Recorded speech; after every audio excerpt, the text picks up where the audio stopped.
I call now the Vice Minister of Justice of Singapore. Your Excellencies, distinguished guests, ladies and gentlemen, a very good afternoon to all of you. Let me begin by expressing my gratitude to the Moroccan Ministry of Justice for inviting me to this very important conference.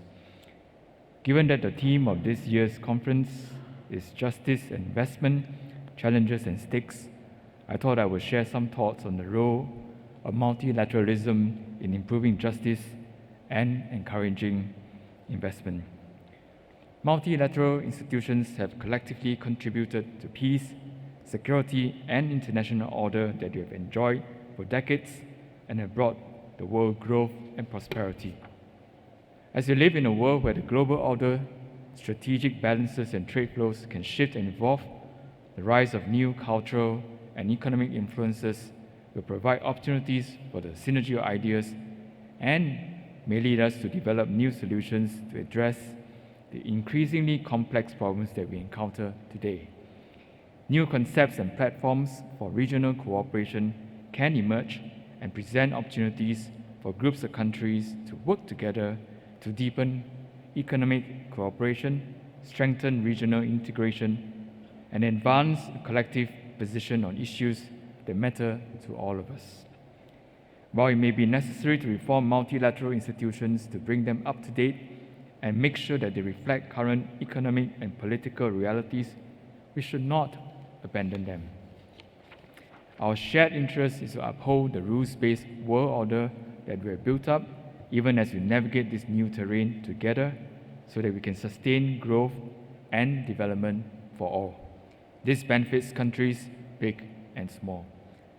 Undergirding multilateralism is the international rule of law, which encourages states to act in the interest of common good, provides stability and predictability for interactions between states, and prevents countries from adopting a might-is-right approach to settling disputes.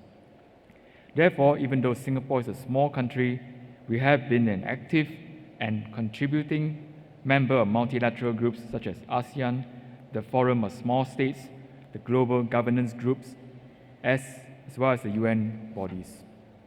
Singapore is also a member of many groups of friends at the United Nations across several topics and hosts in Singapore the offices of several UN system bodies. Singapore has also played an active role in the development of international law. In the 1980s, as a maritime nation, we took a strong interest in the United Nations Convention on the Law of the Sea. The chair of the conference that gave birth to UNCLOS was a Singaporean, and we played a key role in obtaining the consensus required for the convention to be passed. More recently, a Singaporean was also the chair of the United Nations Commission on International Trade Law, or UNCITRA, working group responsible for negotiating the United Nations Convention on International Settlement Agreements resulting from mediation. This convention was subsequently named the Singapore Convention on Mediation. International treaties and conventions set up a framework which define legal responsibilities of states and other actors of the international community and regulate the activities required to conduct businesses across borders. They also create a foundation for renewed relationships and a positive and stable climate that supports social development and economic growth.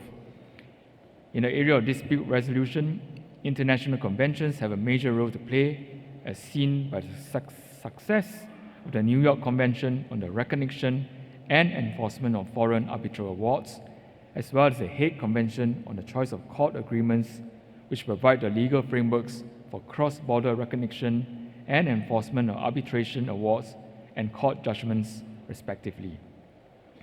The Singapore Convention on Mediation represents the missing piece in the international enforcement framework.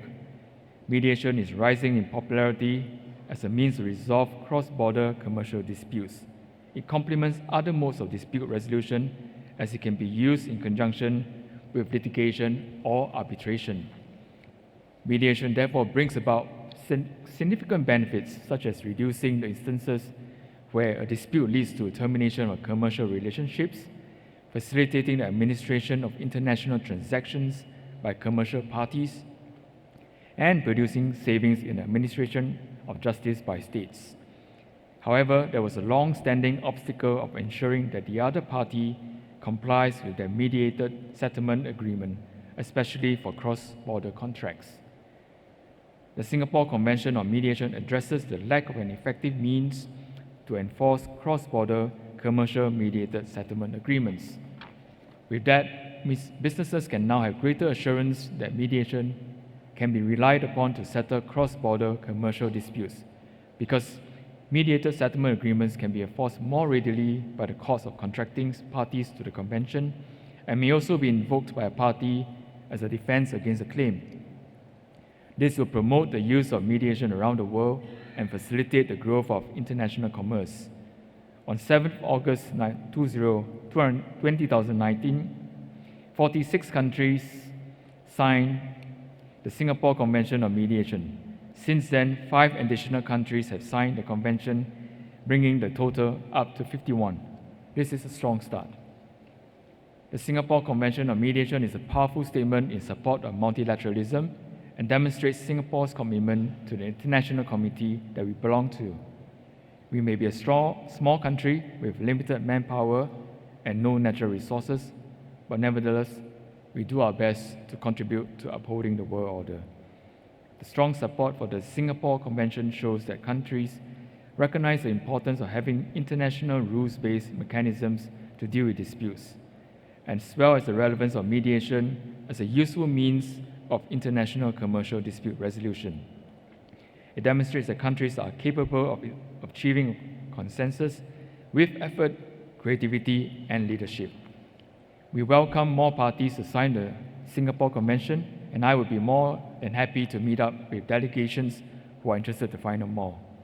To conclude, I congratulate the Moroccan Ministry of Justice for putting together this very important conference.